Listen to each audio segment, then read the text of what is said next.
Agustín Laje, bienvenido a Campeche, politólogo, filósofo, escritor, conferencista de la derecha. Eres una voz para muchos, eres un demonio para otros, pero siempre polémico, nunca intrascendente. Bienvenido aquí a estas tierras. Muchas gracias, Joaquín. Es un gusto que me invites a este espacio.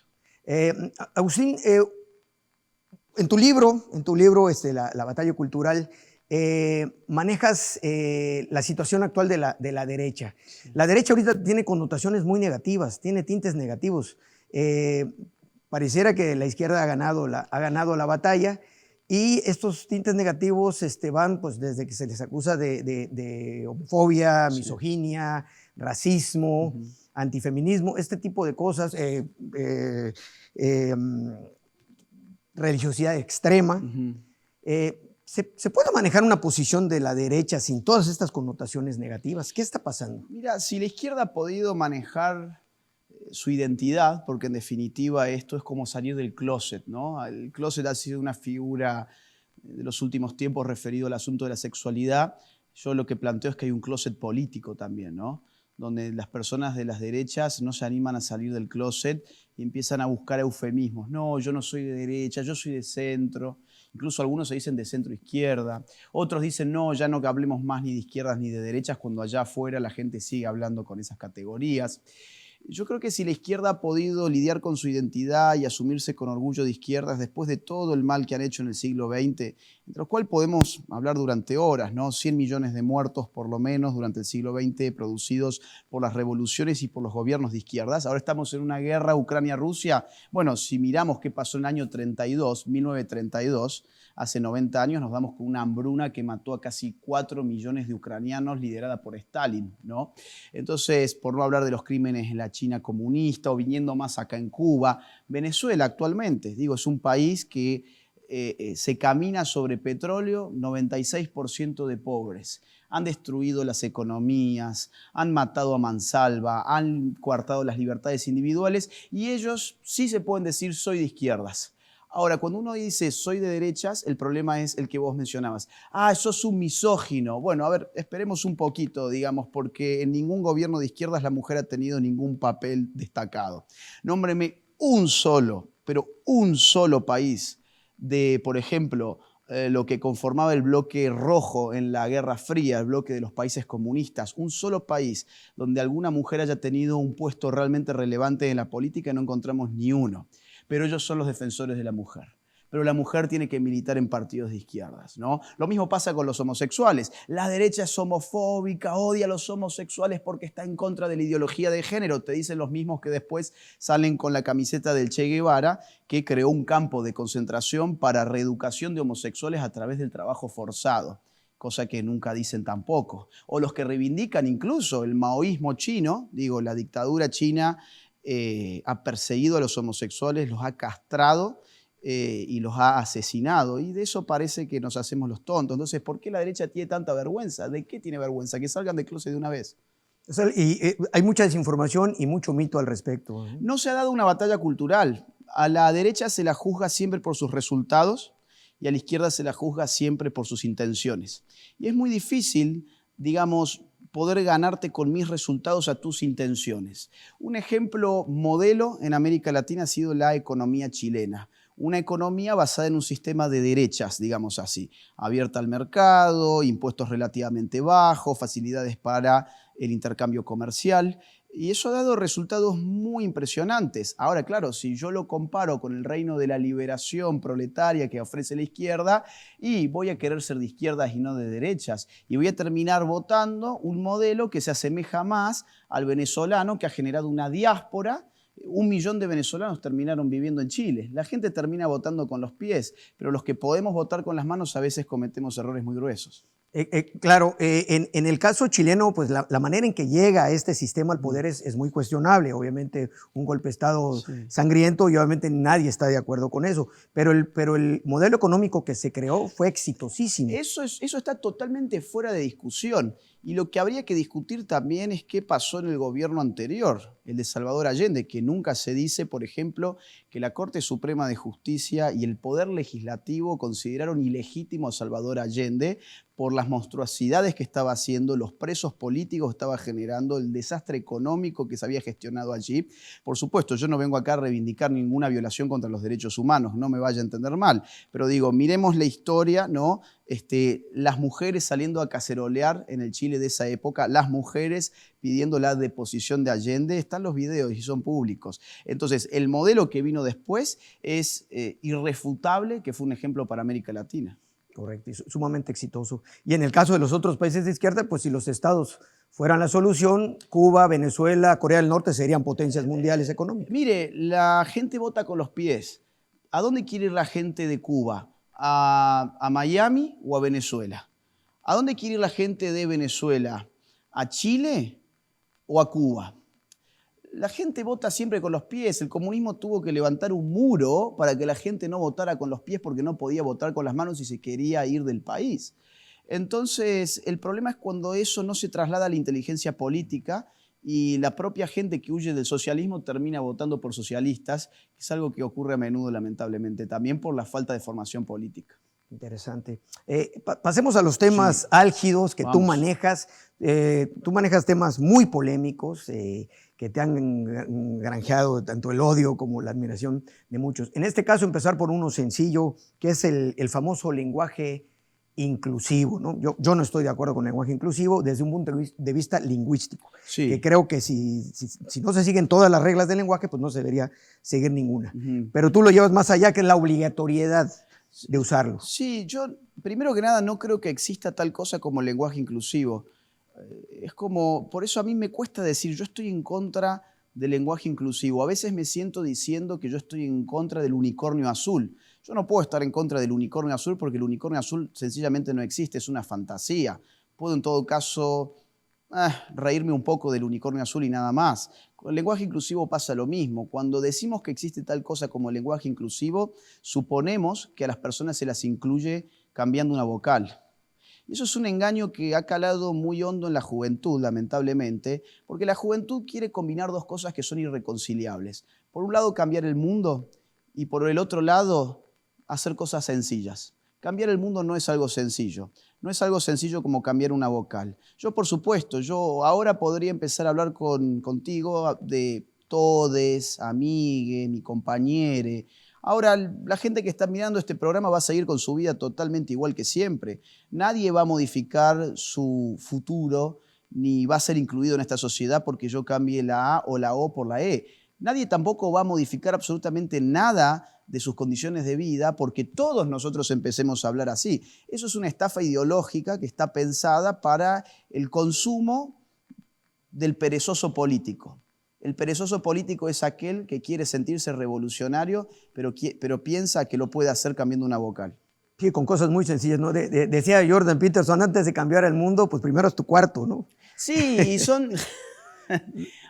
Vamos a ver, incluso venimos del 8M, y ya que nos metemos en algún tema que es incisivo, uno ve el 8M y escucha a las chicas que van al 8M y dicen, yo estoy acá por los problemas de las mujeres. ¿Cuál, por ejemplo? La violencia, nos están matando por ser mujeres. ¿Cuáles son las estadísticas? No las conozco. Bueno, entonces... Digamos, ya tú bueno, pues en México sí hay un problema. 3.000 muertas en feminicidios. 3.900 feminicidios con las características de un feminicidio. Eso está terrible. Yo no vengo a negar que eso sea un problema, ni vengo a ocultar la realidad, ¿sí? Vengo a decir que esas personas que están marchando ahí no conocen esa realidad. Es decir, ellos, en general, la inmensísima mayoría, va allí porque es una moda, es un movimiento que está de moda. Porque al día siguiente, ¿cuántos de esos militantes realmente, por ejemplo, se ponen a hacer un seguimiento de qué impacto tuvo la manifestación en la evolución de los feminicidios? Si eso, que es algo básico, si yo realmente pienso, acá hay un problema y yo lo voy a solucionar con esta estrategia, si esa fuese la forma de razonar, estos 8M hace rato que se hubiesen dejado de hacer, porque en los últimos 5 años los feminicidios se duplicaron en México. Es decir, por lo menos no sirvieron para nada. O sea, tú cuestionas la efectividad de estos movimientos que son una vez al año y entre movimiento y movimiento prácticamente no ha pasado nada. ¿Sí lo manejas tú? Y aunque sean todos los días, es que rayar una pared no salva a una mujer. Destruir un monumento no salva a una mujer. Obviamente, la respuesta a esto, ¿cuál va a ser? Parece que te interesan más las paredes que las vidas de las mujeres. No, si a mí me pudiesen demostrar que rayando una pared salvamos la vida de una mujer, dame ya el pote de, digamos, el aerosol o la pintura que voy yo con vos y lo rayo con vos. Pero eso no es así. Eso es un episodio de violencia donde se estropea el bien de un vecino o el bien público de todos, dependiendo qué es lo que estropeemos, que sirve para después al día siguiente contar en el colegio o en la universidad que fuiste al 8M, sacarte tu selfie y cultivar likes. Nadie de ahí conoce, por ejemplo, los problemas vinculados al cáncer de mama. Vamos a hablar de problemas de la mujer. Más de 7.300 mujeres en México mueren todos los años por cáncer de mama. Hace menos de 10 años ese número estaba en 5.000. ¿En algún 8M se ha puesto esto de manifiesto? Yo no lo he escuchado jamás. Y es un problema que la clase política podría resolver de una forma más sencilla de lo que parece. El cáncer de mama se previene con postas sanitarias, con educación, con concientización, con información, con accesos fáciles a los chequeos médicos, en ese sentido. Muertes por cáncer de cuello de útero. 4.003 el último año en México. Muertes de hambre, mujeres que han muerto de hambre en México. Todos los años se mueren más de 3.000 mujeres de hambre en México. Pero no, ahí el asunto es así, en abstracto. Vamos a hacer la manifestación por los problemas de la mujer que ni siquiera tenemos bien en claro cuáles son. Claro, el que sale de inmediato es el tema del feminicidio y la violencia de género. Pero cuando uno les pregunta a las militantes, ¿y qué se resolvió? En los últimos 5 años se duplicó. ¿Cuál es la contribución? Hemos dado cada vez más partidas presupuestarias al feminismo y al enfoque de género. La prensa se ha comprometido en general con estos movimientos. Los políticos, desde, digamos, el PRD, Morena, hasta llegar al PAN, todos hoy se quieren poner la escarapela feminista. ¿Cuáles han sido los resultados o nos están tomando de tontos? O sea, estamos hablando, entonces, tú lo consideras un movimiento de mucho ruido y pocas nueces. Sí, sin dudas. Sin duda. En todos o sea, no es un solo tema de México, en Argentina lo mismo. También. En Argentina la inversión en feminismos y en género desde el Estado es impresionante y cada año las estadísticas dan números más horribles. Es algo que no pasa... ha servido de nada. Entonces, el feminismo actual, comparado con los feminismos de primera generación, de primera ola, que lograron cosas increíbles para lograr una equivalencia ante la ley, no son iguales. El feminismo actual no tienen esa misma esencia que esos feminismos anteriores. Ahorita estamos hablando de un feminismo a lo mejor mal entendido. La naturaleza de la demanda es distinta. Los feminismos de primera ola, ¿qué piden? Por ejemplo, el sufragio, votar y ser votadas. Eso es una demanda política que genera, digamos, un cambio muy fácil de entender. ¿Cómo yo incorporo a las mujeres al sistema político? Con una ley de sufragio universal. Ahora, la demanda actual, que es mucho más borrosa, es, por ejemplo, la violencia contra la mujer. Como la violencia es un fenómeno multicausal y muy complejo, ahí ya no es tan simple como decir, hago esta ley y cumplí esa demanda.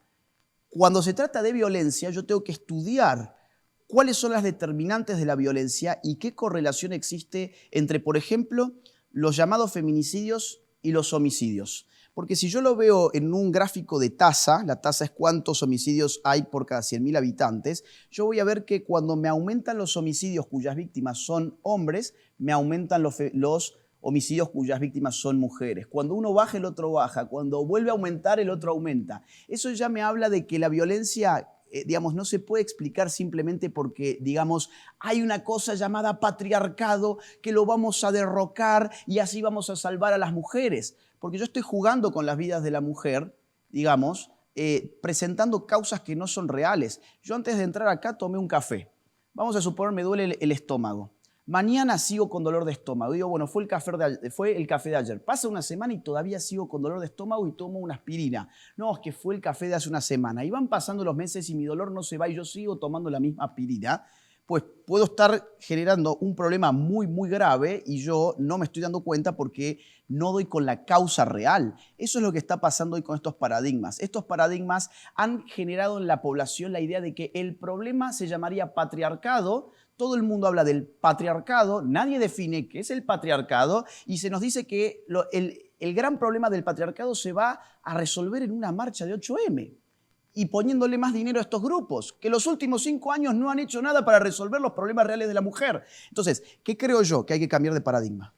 Correcto. Y en el caso de los feminicidios, tú sí reconoces que hay algo llamado feminicidio que tiene características específicas. Bueno, en nuestro país hay 7 puntos que tiene la ley para considerar un asesinato como un feminicidio. Y esto tiene causas innegablemente en el machismo de nuestros países latinoamericanos. ¿No lo ves así tú? Vamos a ver, en general las leyes consideran el feminicidio como el hecho de matar a una mujer por ser mujer. Y obviamente ahí aparecen una serie de especificaciones como vos decías. ¿Qué significa esto? Que lo que llamamos feminicidio sería un asesinato basado en el vínculo. Por ejemplo, un hombre que tiene celos porque sospecha que su mujer se acuesta con el vecino. Vamos a poner ese caso. Ese hombre mata a esa mujer y se dice ahí hubo un feminicidio porque estuvo motivado por el vínculo. Ahora, de ahí a extrapolar una definición que diría la mató por ser mujer, hay una distancia enorme. Yo creo que hay grupos que se aprovechan de eso cuando definen el feminicidio. ¿Tú crees que es una generalización? Yo creo que es una generalización injusta, tanto para la víctima, porque la víctima no murió por ser mujer, murió en todo caso porque la asesinó su esposo porque tenía un conflicto de celos, ¿sí? Es como que yo diga, vamos a ver, vamos a poner este ejemplo que va a quedar claro. Hay un partido de fútbol y 2 hinchas, no sé cómo le dicen acá, barra bravas, 2 fanáticos de 2 equipos distintos, entran en pelea y uno mata al otro. Y resulta que el blanco mató al afroamericano. Vamos a suponer que el otro era afroamericano.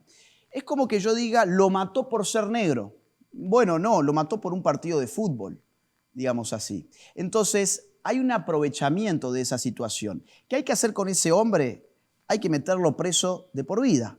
Al hombre que golpea a una mujer o que mata a una mujer, hay que meterlo preso de por vida.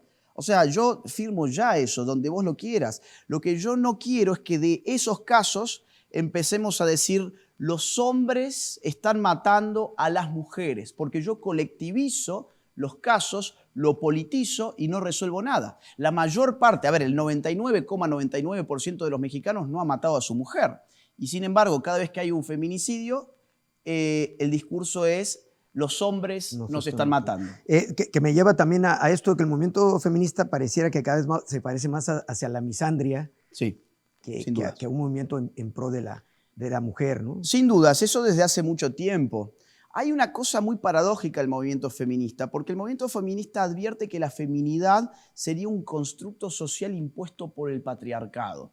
Entonces tienen que deconstruir esa feminidad. Estoy hablando de los movimientos feministas más conscientes de lo que son, no de las chicas que van por moda porque ellas van por la selfie. Ahora, los que realmente están conscientes de lo que están haciendo entienden que la feminidad es algo que debe deconstruirse. Y en la deconstrucción de la feminidad muchas veces terminan pareciéndose hombres.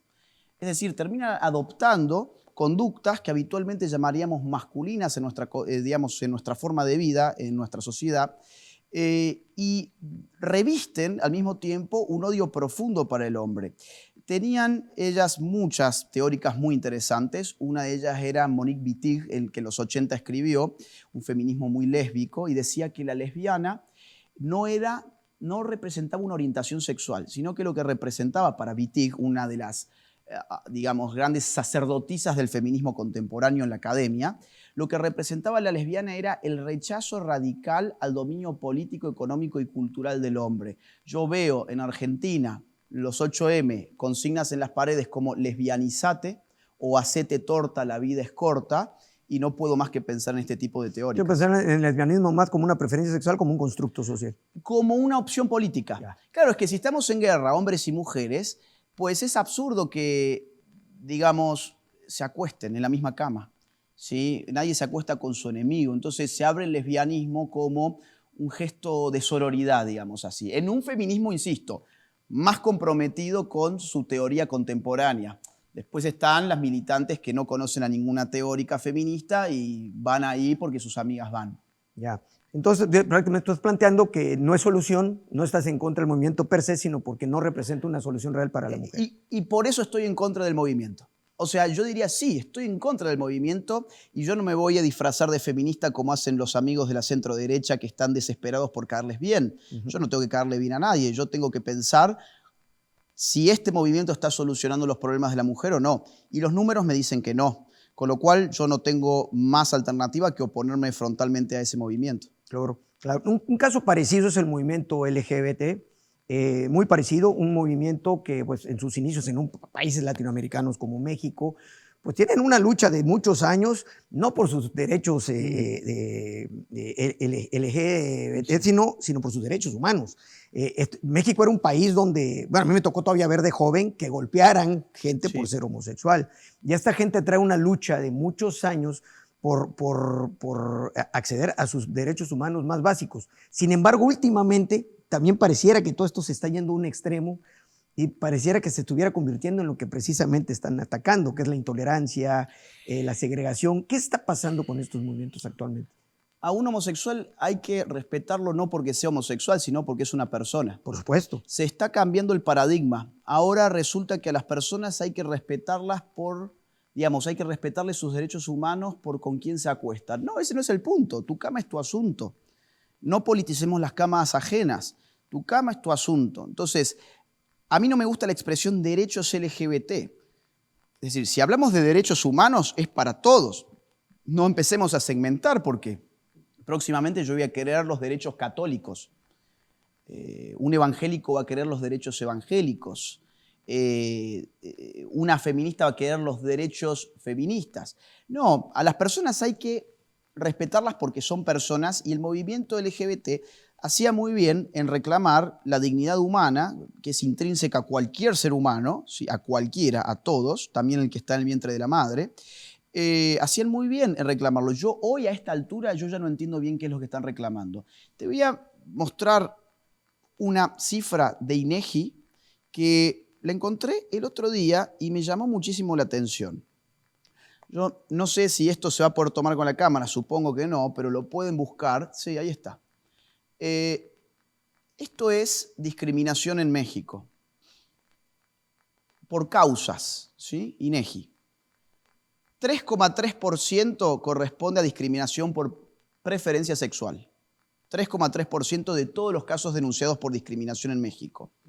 28,7%, que es el tercero en importancia, en magnitud, es creencias religiosas. O sea, hoy hay significativamente más discriminación en México por creencias religiosas que por ir por la calle con un escudo LGBT. Al contrario. Que por preferencias sexuales. Que por preferencias sexuales. El LGBT ya lo tenemos en todas partes. Lo tenemos en las series, en las películas, en los medios, en los colegios, en las universidades, en las marcas de ropa. A ver, seamos sinceros. ¿Por qué hay un mes del orgullo LGBT y ya no hay un día? Porque vende bien. Entonces, seguir diciendo que hay discriminación por estos asuntos cuando no solamente tenemos los datos, sino que además salimos a la calle y lo vemos y durante todo un mes las marcas aprovechan para vender más durante el mes del orgullo LGBT, parece ser que el negocio se trata de decirse víctima. El negocio, hubo una época, por supuesto, donde un homosexual la pasaba muy mal. Ahora, esa época, afortunadamente, según los datos, parece que ha pasado y las marchas continúan. ¿Por qué? Porque venden bien. Ya. Ahorita pareciera que hay un movimiento, hay una moda de querer darle voz y darle derechos y de querer darle espacios a todo y a todos. Esto suena muy bonito, pero esa curva empieza a bajar, la curva del beneficio, cuando todo esto se empieza a concatenar y a enredar, al tratar de darle gusto a todos. Un ejemplo, digamos, muy básico. En tu país no sé si te enteraste, en tu país acaba de salir a la palestra política un colectivo de gordes, no sé si lo viste, sí, un colectivo de gordes que estaba reclamando sus derechos y querían emanciparse de la tiranía de los delgados, ¿no? Algo muy curioso que, bueno, tendrán su derecho, ¿no? Pero allá cuando se estaban manifestando, yo veía gordes de todos los tamaños, colores y sabores, inclusive gente que no era gorda o gorde, para decirlo inclusivamente. Y me pongo a pensar, bueno, ¿qué pasaría si un anoréxique llega y dice, oye, yo me percibo gorde y quiero entrar a tu colectivo Gorde porque yo me siento Gorde y si no me aceptas, vas a estar pisando mis derechos. Sí. ¿Cómo se va enredando todo esto y complicando y se vuelve un galimatías en el mundo actual? Se va complicando porque ya no vivimos más épocas democráticas. La época democrática se trata de que la mayoría tome autoconciencia, ¿no? Somos las mayorías y la mayoría tiene un peso político específico. Por eso la palabra democracia es una conjunción de demos, que significa pueblo, y kratos, que significa poder, ¿no? Hoy ya no vivimos las épocas de las mayorías, sino de las minorías. Hoy lo que vende ya no es decir yo soy mayoritario. Hoy lo que vende es decir yo soy de una minoría y cuanto más minúscula esa minoría, mejor. Es un principio totalmente antidemocrático en un sentido mayoritario, ¿no? Ahora, fíjate vos que hay una fragmentación hasta el absurdo, porque antes hablábamos simplemente de la comunidad homosexual. Después empezamos a hablar de LGBT. Bueno, separamos al homosexual entre gay y lesbiana. Además, metimos el B, binario, y T, trans. Travesti era al inicio. Pero después nos dijimos... Pero hay las dos T's ya, ¿no? Hay tres T's. Después dijimos, no, bueno, a ver, no solamente hay un travesti, también hay un transgénero y también hay un transexual, que varían en que si se hicieron o no la cirugía. Entonces, LGBTT, bien. Pero también hay hermafroditas que ahora los vamos a llamar intersexuales. Entonces, LGBTTI. Después, pero ahora aparece una nueva tribu que se llama queer. LGBTTQI. Y después dijimos, bueno, no, acá ya hay cientos de géneros, vamos a meter un más. ¿Por qué? Porque hay una fragmentación para dar la impresión que en la minoría, sin embargo, hay multitud. Es una atomización hasta el infinito porque las preferencias sexuales humanas pueden llegar a lo que uno quiera. Digo, la intención es buena en el sentido de reconocer que existen personas con esa condición y, pues, vaya, Sí, que no haya necesidad de segregarlas. La intención es buena. Pero, a ver, es como que yo te diga, bueno, vamos a suponer, a mí me gustan las mujeres con pelo oscuro y a vos te gustan las güeras, las rubias diríamos en Argentina. Y yo diría, bueno, yo soy un heterosexual morocho y vos sos un heterosexual con inclinación güerística. Morocho moreno para el que Moreno. Yo soy un heterosexual con inclinaciones hacia las morenas y vos sos un heterosexual con una inclinación güera. Claro, yo puedo inventarme miles de categorías. Y ahora resulta que a mí me gustan además las chicas que miden entre 1,60 y 1,70. Bueno, y me invento una categoría para eso. Y a vos entre 1,80 y 1,90 te inventás una... Esta atomización, ¿en qué va a parar esto? Es ridículo. Y para en un control más absoluto del individuo. ¿Por qué? Porque el individuo se ve tan fragmentado que, por ejemplo, no sé, en el caso de Argentina ya existen los homosexuales marrones. ¿Qué sería el homosexual marrón? De hecho, el gobierno ha hecho un simposio para homosexuales marrones. Sería un homosexual que tiene tez morena, por ejemplo. O sea, una locura. Ya se va atomizando cada vez. Se va atomizando y el control sobre el individuo es mucho más fuerte. ¿Y quién pinta la raya? ¿Quién dice, bueno, de acá para allá ya es demasiado? ¿De acá para acá? Sí. ¿Quién Nadie. pinta? El objetivo, mira, esto está teorizado ellos tienen teóricos que son brillantes. En un libro que se llama El género en disputa de Judith Butler, y Judith Butler dice textualmente, hay que multiplicar paródicamente el género para evitar la identificación naturalizada de la identidad de género. ¿Qué significa esto? Que tenemos dos sexos, hombre y mujer. Ahora, habitualmente, hasta hace algunos años, entendíamos que había dos formas, o sea, la feminidad se correspondía con la mujer, la masculinidad se correspondía con el hombre. Pero yo no puedo multiplicar los sexos porque están dados por naturaleza, pero sí puedo multiplicar las identidades de género y entonces bloqueo esa correlación automática que hay entre sexo y género. ¿Y qué hago con el sexo? Quedo sin uso. Hoy en ningún lado lo veo desde el punto de vista ontológico, sí. Y es mucho más cómodo mucho, para mis propósitos, ¿no? Es mucho más cómodo para tus propósitos, pero te convierte en un ser humano muy débil, porque no reconocer que tu identidad está, entre otras cosas, condicionada por tu realidad biológica, es un problema que te vas a dar contra la pared algún día. El sexo no se puede cambiar como el color de la camisa y han engañado a muchas personas que hoy están sufriendo mucho por ese engaño. Eso abre un debate tremendo que ahorita que nos llevaría horas. Sí. Pasemos a otro tema muy importante que está en tus conferencias, que es el tema del aborto. Sí. Es un tema álgido que pues, pone en contra a mucha gente, tema difícil. Yo particularmente estoy en contra del aborto desde un punto de vista totalmente genético, pero si mi hija se embarazara, yo trataría por todos los medios de convencerla de no hacerlo, pero si ella decidiera hacerlo, pues a mí me gustaría que fuera en un lugar exprofeso. Eso me mete en muchos problemas con mis amigos de derecha. Es una contradicción, la reconozco y así la asumo y tendré que trabajar en ella. ¿Tú cómo ves todo este asunto? Yo pienso que partimos de un presupuesto que es errado, que es pensar que la libertad es absoluta. Claro, cuando se dice yo tengo derecho a decidir sobre mi cuerpo como si fuese algo absoluto, eso no es cierto. ¿Por qué vos no tenés derecho absoluto sobre tu cuerpo? Porque vivimos en sociedad.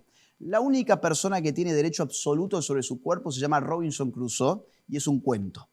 Yo no tengo derecho a usar mi cuerpo para cerrar mi mano y enterrar mi mano en tu cabeza.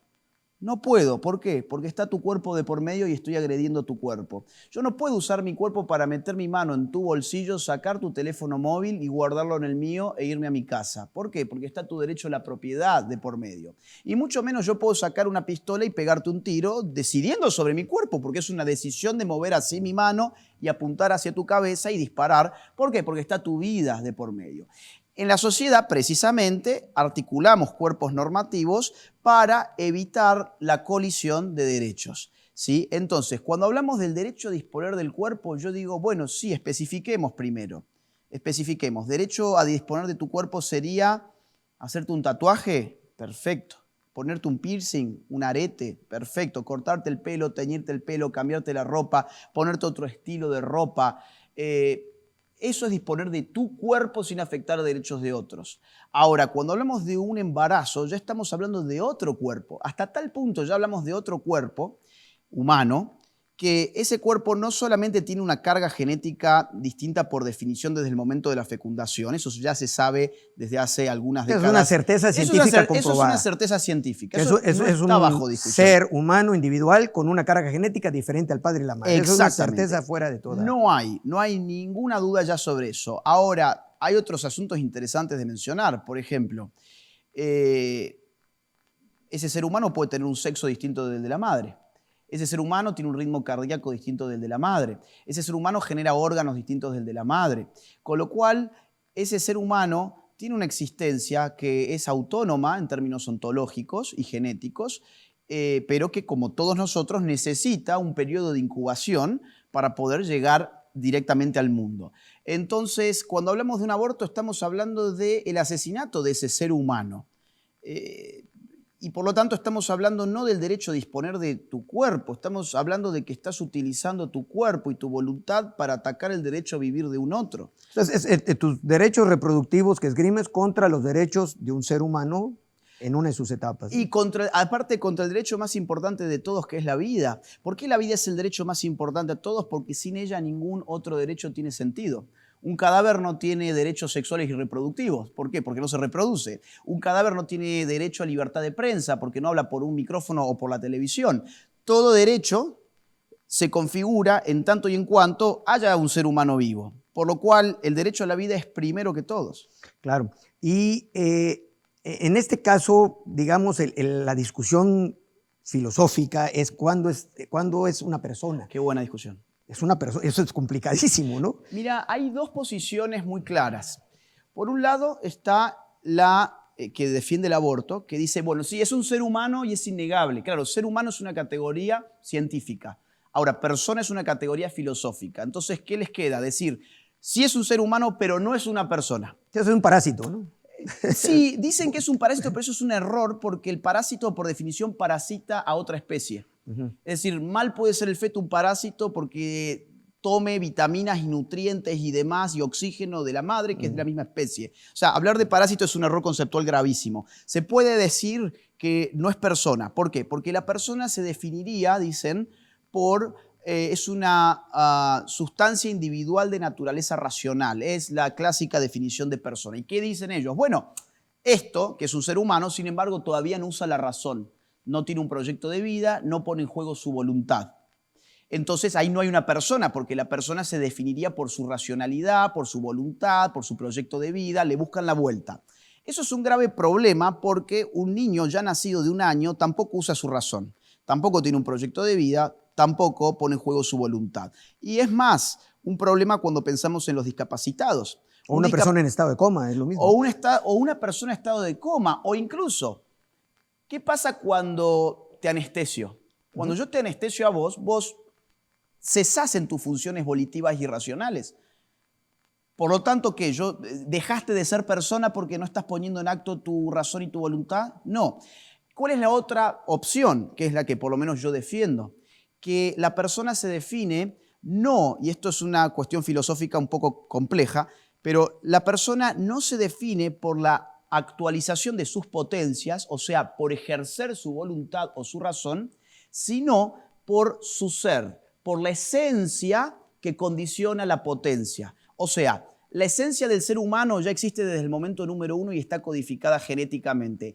Ese ser humano tiene una esencia racional y volitiva, o sea, puede ejercer su voluntad y su razón. ¿Cuándo? Bueno, cuando le llegue el momento. Esa potencia ya existe porque ya está esa esencia, pero yo no puedo esperar hasta que ponga en juego, hasta que ejerza su razón y su voluntad, yo no puedo esperar hasta ese momento para decir estoy frente a una persona. Estaríamos escogiendo en qué etapa del ser humano podemos matar. Cosa que es muy difícil porque, digamos, el sistema neurológico, por ejemplo, se termina de desarrollar a los 18 años, con lo cual tenemos un problema muy grave. Y además tendríamos seres humanos de primera categoría, de segunda categoría, de tercera categoría, porque ¿qué le queda a una persona analfabeta? ¿Es una persona racional? No, bueno, no es racional, fíjate que no pone en juego su razón, entonces ¿es una persona o es una subpersona, por ejemplo? No, lo mejor es decir, ¿qué es la persona? La persona es el ser humano. ¿Y ser humano desde cuándo existe? Desde la fecundación. Yo creo que eso cierra la discusión. Y el argumento de la misericordia, van a ser en un mundo terrible, van a ser en un mundo... Bueno, digamos, si el mundo es tan terrible, hay que saber qué piensan hacer con sus vidas esas personas que quieren quitarle las vidas a los demás por el mundo terrible. Esas personas son las mismas que después van a los centros comerciales y que se gastan sus fortunas comprando ropa de marca, ¿no? Y no la pasan tan mal en el mundo. Porque hay que decir también que esto es una demanda que habitualmente está incrustada en las clases acomodadas. El aborto no es una demanda de las clases bajas. Las clases bajas no van a esas manifestaciones. Las clases bajas y los pobres no quieren matar a sus hijos, quieren salir de la pobreza. Y eso es lo que no se ha entendido. Pero los ricos han entendido que era mejor que esos pobres no se reproduzcan tanto, porque es más difícil después sacar a sus hijos de la pobreza que evitar de que nazcan. Esto no lo digo yo, lo dijo Lyndon Johnson, presidente de Estados Unidos en el año 1965 frente a la ONU. En el 20º aniversario de Naciones Unidas, Johnson dijo lo siguiente, textualmente, actuemos sobre el hecho de que menos de $5 invertidos en control de natalidad equivalen a más de $100 invertidos en desarrollo económico. Eso dijo, una animalada. ¿Qué significa? Es mucho más económico que estos pobres de estos países pobres no tengan hijos a que después tengamos que sacarlos de la pobreza. Vaya. Y el argumento de salud pública, el argumento de que es un problema de salud pública, el hecho de que se hagan abortos en lugares que no son hechos ex profeso para ello. Todo el mundo sabe dónde están esos lugares y nadie va a cerrarlos. No les importa la salud, les importa la legalización. Más aún, los propios grupos feministas que dicen que las mujeres se mueren abortando, haciendo abortos en lugares clandestinos e inhóspitos, son las mismas que han difundido todos estos años cuáles eran esos lugares para que las mujeres fueran a abortar allí.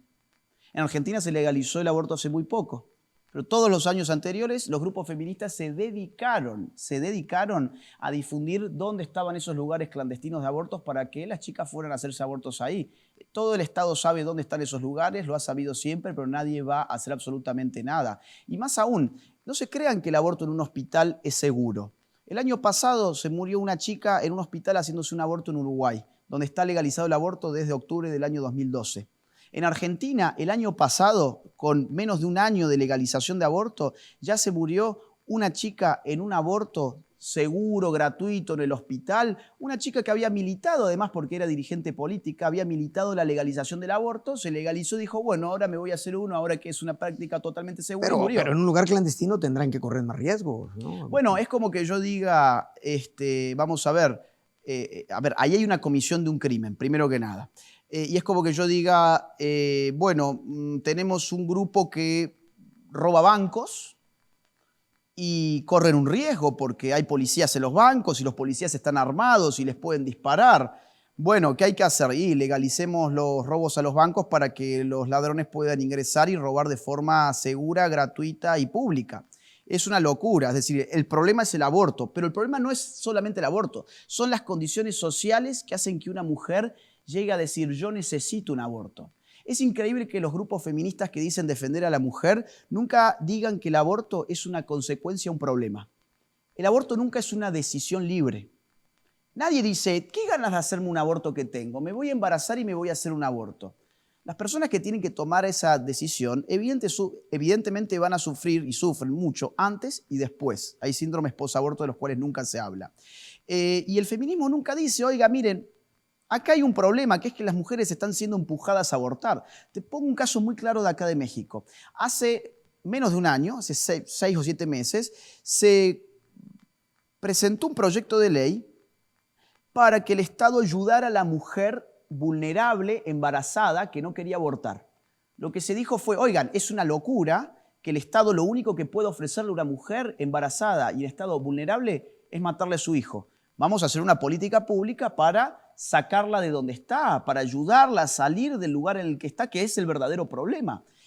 ¿Qué pasó con esa ley? Bueno, ningún medio habló de esa ley. Ninguna feminista se expresó a favor de la ley y esa ley terminó cajoneada. A nadie le interesó. Lo que sí interesa, obviamente, es que se legalice el aborto, porque en el fondo el problema del aborto es un problema de dinero, es que paga bien, los grupos internacionales que promueven el aborto pagan muy bien, porque les significa un negocio que se legalice el aborto en otros lugares, porque eso les permite meter sus clínicas abortistas.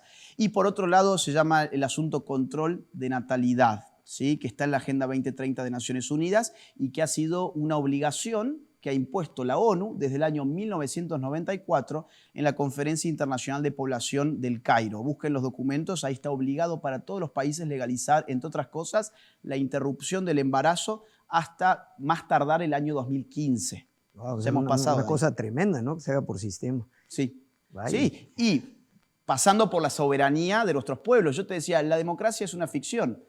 ¿Desde cuándo la ONU tiene, digamos, el poder de decirle al pueblo mexicano, al pueblo argentino, al pueblo peruano, ustedes tienen que legalizar el aborto más tardar para el año 2015? Señor ONU, nosotros tenemos un Estado soberano, no me importa, nosotros somos los soberanos. Señor ONU, pero nosotros tenemos un sistema democrático, queremos escuchar a nuestra gente. No, no me importa, esto se resuelve acá. Y con tanto cinismo que es un documento público que lo pueden descargar en la página de Naciones Unidas. Correcto. Bueno, pues es un tema que da para muchísimo.